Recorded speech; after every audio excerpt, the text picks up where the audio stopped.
उधर जंतर मंतर पर प्रदर्शनकारी जमा है, पुलिस का जबरदस्त बंदोबस्त है, तो वहां और इधर आज से संसद का मॉनसून सत्र शुरू हो रहा है। थोड़ी देर में पीएम मोदी का सत्र शुरू होने से पहले संबोधन होगा। 13 अगस्त तक चलने वाले इस मॉनसून सत्र के दौरान मोदी सरकार 7 बड़े बिल लेकर आ रही है। पहले ही दिन सत्ता और विपक्ष के बीच तीखी टक्कर के आसार हैं। विपक्ष जंतर मंतर पर प्रदर्शन, नीट पेपर लीक, राम मंदिर चढ़ावा विवाद के साथ साथ कई मुद्दों पर सरकार को घेरने की रणनीति बना चुका है। लेकिन सबसे बड़ा सस्पेंस परिसीमन और महिला आरक्षण विधेयक को लेकर है। और बदले राजनीतिक समीकरणों और लोकसभा के नए नंबर गेम ने सरकार की उम्मीदें और भी ज्यादा बढ़ा दी हैं। वहीं सर्वदलीय बैठक में टीएमसी के बागी सांसदों को बुलाने पर विपक्ष के वॉकआउट ने सत्र शुरू होने से पहले सियासी पारा चढ़ा दिया है। तो आज से संसद के मानसून सत्र का आगाज हो रहा है। कई बिल हैं जो सरकार जिन्हें पास करवाने की कोशिश करेगी। 7 बिल हैं जो इस सेशन में लाए जा सकते हैं, लाए जाने की तैयारी है। तो विपक्ष की तैयारी है सरकार को अपने मुद्दों के हिसाब से उन पर बातचीत करने की, और उसमें नीट पेपर लीक, राम मंदिर में चंदा चोरी जैसे मुद्दे भी शामिल हो सकते हैं। मॉनसून सत्र के पहले दिन कांग्रेस ने सरकार के खिलाफ मोर्चा खोल दिया है। कांग्रेस सांसद रणदीप सुरजेवाला ने अयोध्या में राम मंदिर चंदे में हेराफेरी के मामले में चर्चा के लिए राज्यसभा में कार्य स्थगन का नोटिस दिया है। रणदीप सुरजेवाला सभापति से राम मंदिर चढ़ावा चोरी के मामले पर तुरंत चर्चा करवाने की मांग कर रहे हैं।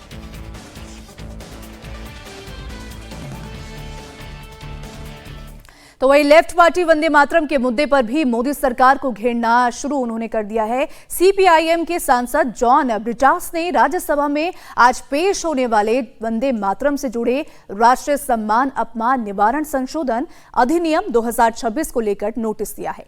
सांसद जॉन ब्रिटास ने राज्यसभा के कामकाज के नियम 47 के तहत नोटिस दिया है। इसमें राष्ट्रीय सम्मान अपमान निवारण संशोधन अधिनियम 2026 को लेकर आपत्ति जताई है।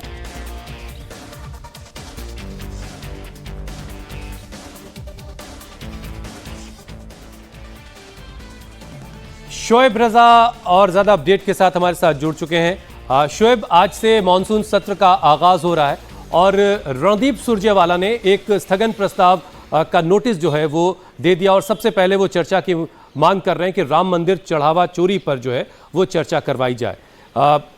इस पर और क्या अपडेट मिल रहा है आपको? इस पर सरकार का क्या रुख हो सकता है?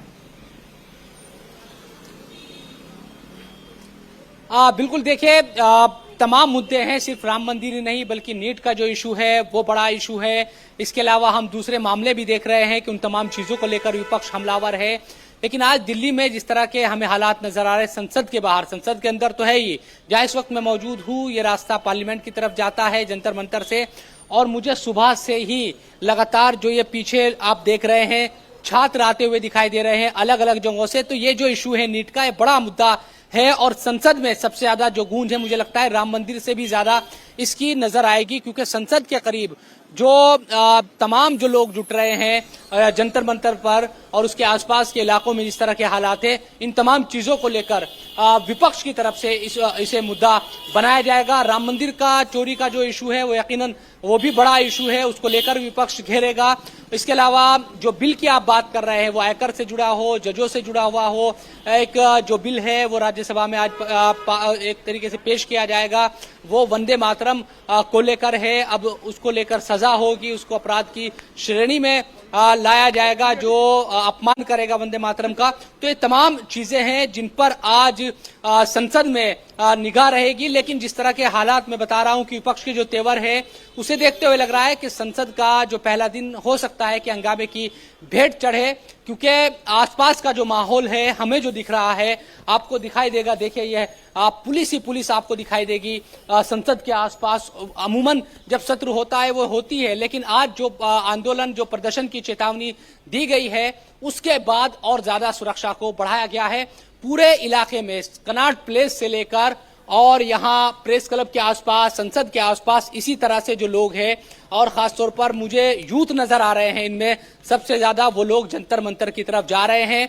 और नीट का जो इशू है जिसको लेकर प्रदर्शन हो रहा है, सोनम वांगचुक की जो भूख हड़ताल है, उसका जो मुद्दा है, ये तमाम मुद्दे ज्यादा प्रभावी विपक्ष इनको उठाने की कोशिश करेगा हुसैन, और ये चीजें यहाँ पर दिखाई भी दे रही है। सरकार के लिए एक चैलेंज रहेगा, लेकिन कल से जिस तरह की खबरें आ रही है उसमें यही है कि सोनम वांगचुक को शायद मना लिया गया है। उनकी जो पत्नी आई थी उनकी तरफ से जो बातें कही गई कि 3 शर्तें हैं, उनमें एक शर्त ये भी है कि अगर सरकार या जो सरकार के लोग हैं वो ये भरोसा दिलाएंगे कि एजुकेशन से रिलेटेड जो मुद्दे हैं उन पर चर्चा होगी तो अपनी भूख हड़ताल खत्म कर सकते हैं। तो इन तमाम चीजों को देखना यही होगा कि तो शोएब, क्या सरकार की तरफ से आ रहे हैं, आपको जो लंबी कतार दिख रही है जंतर मंतर की तरफ आती हुई, शोएब, जिस लेटर का आप जिक्र कर रहे हैं जिसमें सोनम वांगचुक ने अपनी शर्तों को रखा है, क्या उन शर्तों को लेकर के सरकार की तरफ से कोई डेलीगेशन तय हुआ है, कोई डेलीगेशन पहुंचा है, उनसे बातचीत हो रही है या बातचीत करने की तैयारी है?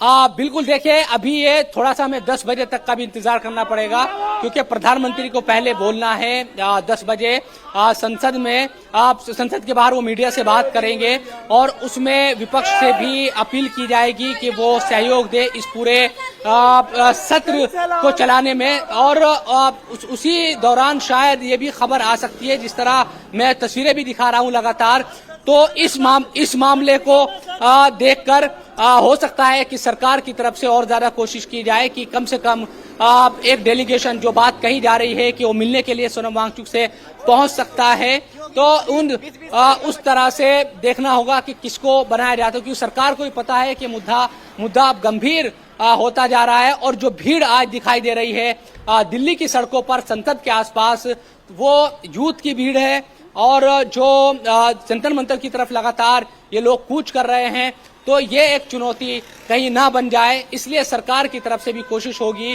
कि किसी तरह से, अब तक क्योंकि बातचीत नहीं हो पाई थी, हमने देखा कि बेरुखी एक रही एक सरकार की तरफ से भी कि कम से कम बातचीत जो होती, लेकिन वो नहीं हो पाई थी। तो अब आज जो प्रदर्शन का ऐलान है पुलिस के लिए भी, पुलिस हम देख रहे हैं कि पूरी तैयारी पुलिस की तरफ से है, और पुलिस की तरफ से कहा जा रहा है कि संसद की तरफ नहीं जाने दिया जाएगा, सिक्योरिटी हाई अलर्ट है एक तरीके से, और यहाँ बैरिकेड भी चारों तरफ देख रहे हैं, चाहे जंतर मंतर का इलाका हो या संसद भवन की तरफ जाने वाली जितने भी सड़कें हैं तमाम जगहों पर। और हुसैन, मैं ये भी बता दूं कि मैं थोड़ा दूरी पर इसलिए खड़ा हूं ताकि हम ये देखना चाह रहे थे कि जो बात कही जा रही है, क्योंकि जंतर मंतर पर भीड़ है हजारों लोगों की, रात से ही जमा है, तो जो लोग आ रहे हैं, क्योंकि आसपास के सभी मेट्रो स्टेशन बंद है, चाहे वो राजीव चौक का मेट्रो स्टेशन हो, केंद्रीय सचिवालय के हो, पटेल चौक हो, इन सबके गेट नहीं खुल रहे हैं। ये मेट्रो की तरफ से ऑफिशियल बता दिया गया है कि यहाँ मेट्रो के गेट नहीं खुलेंगे अगले आदेश तक। उसके बावजूद जो छात्र है या जो युवा है वो दूर दूर से यहाँ पर पहुंच रहे हैं जंतर मंतर प्रदर्शन में हिस्सा लेने के लिए, और ये स्थिति यहाँ इस वक्त दिखाई दे रही है। तो जो बात इससे पहले हमें दिखाई देती थी 20 दिनों तक के 50, 100, 200 लोग होते थे, आज हजारों की तादाद में हैं, और लगातार देखिए तस्वीरें इसीलिए मैं दिखा रहा हूँ, ये देखिए हमें जो दिख रहा है वो हम दिखा रहे हैं ग्राउंड से, और बैरिकेड से आप देखेंगे कि जंतर मंतर की तरफ लोगों का जो हुजूम है वो जाता हुआ दिखाई दे रहा है। हमारे पास कुछ वीडियोस आए कनॉट प्लेस से भी और दूसरी जगहों से भी, क्योंकि मेट्रो बंद कर दी गई है, मेट्रो के गेट नहीं खुल रहे हैं, तो लोग पैदल ही चलते हुए आ रहे हैं। ये एक यहाँ पर तस्वीर दिखाई दे रही है इन सब लोगों की। तो शोएब, वहां का हाल हमें बता रहे हैं, जंतर मंतर पर हजारों लोगों का जमावड़ा है जो संसद तक मार्च करना चाहते हैं। हालांकि दिल्ली पुलिस की तरफ से साफ ये किया जा चुका है कि मार्च की इजाजत नहीं है, और इसीलिए जंतर मंतर से संसद के बीच 3 लेयर की सिक्योरिटी की गई है। दिल्ली पुलिस के जवान और पैरामिलिट्री के फोर्सेस के जवान वहां तैनात हैं, और किसी भी तरह की मार्च की इजाजत नहीं है। मॉनसून सत्र के पहले दिन गृह मंत्री अमित शाह राज्यसभा में वंदे मातरम से जुड़ा हुआ बिल पेश करेंगे। साथ ही राज्यसभा की बिजनेस एडवाइजरी कमेटी की बैठक आज दोपहर 1 बजे होगी। वंदे मातरम से जुड़ा हुआ बिल लाने के पीछे सरकार का मकसद राष्ट्रीय गीत वंदे मातरम को वही कानूनी दर्जा और कानूनी सुरक्षा देना है जो अभी राष्ट्रीय गान को हासिल है, जन गण मन को हासिल है। अगर यह बिल लागू हो जाता है तो यह राष्ट्रीय सम्मान के अपमान की रोकथाम एक्ट में बदलाव करेगा, जिसके बाद वंदे मातरम का अपमान करने पर 1 साल की सजा वाला वो अपराध बन जाएगा। साथ ही कानूनी सुरक्षा के मामले में इसे राष्ट्रीय गान की बराबरी का दर्जा मिलेगा। इस कानून के लागू होने के बाद अगर कोई जानबूझकर राष्ट्रीय गीत का अपमान करता है या गाने में किसी तरह की रुकावट पैदा करता है तो उसे 3 साल तक की सजा हो सकती है, जुर्माना भी हो सकता है। यह बिल सरकार राष्ट्रगीत वंदे मातरम की 150वीं सालगिरह के मौके पर चल रहे जश्न के मौके पर लेकर आई है। हर्ष का विषय यह भी है कि जब पूरा देश वंदे मातरम का 150वां वर्ष मना रहा है तब इस शब्द संग्रहालय का उद्घाटन हो रहा है। यह मंच पर खड़े रहकर वंदे मातरम का पूरा गान हम सुनते हैं तब हमें मालूम पड़ता है कि भारत माता के प्रति मेरा भाव क्या होना चाहिए। और ये इतने बड़े बोध से आजादी के 76-77 साल तक देश अनजान रह गया। आज हर स्कूल में वंदे मातरम पूरा गाया जाता है। इससे बड़ा वर्ष कोई हो नहीं सकता। वंदे मातरम बिल को लेकर के अब सियासत भी शुरू हो गई है। बीजेपी जहां इसे राष्ट्रीय सम्मान बता रही है, वहीं कांग्रेस इसे मोदी सरकार की जेल भरो नीति बता रही है। बंगाल में वंदे मातरम का सृजन हुआ है। ये ऐसा एक गीत है, ऐसा एक रचना है जो गाने से मन के अंदर मातृभूमि के प्रति, देश के प्रति सम्मान की भावना जागती है और श्रद्धा की भावना जागती है और सबको इसको गाना चाहिए। एक और तरीका कि किसको कैसे गिरफ्तार करें।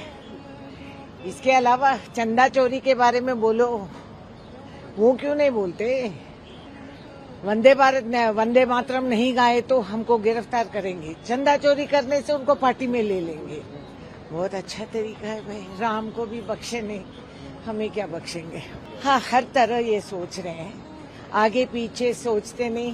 पढ़े लिखे हो तो कुछ समझ में आएगी, है ही नहीं। अब FCRA को काटो, इधर इनको पेटो, यही बात है। देश की तरक्की, आम जनता की सोच विचार, लोगों से संपर्क करना, बातचीत चर्चा से आगे बढ़ना, ये विचार तो है ही नहीं।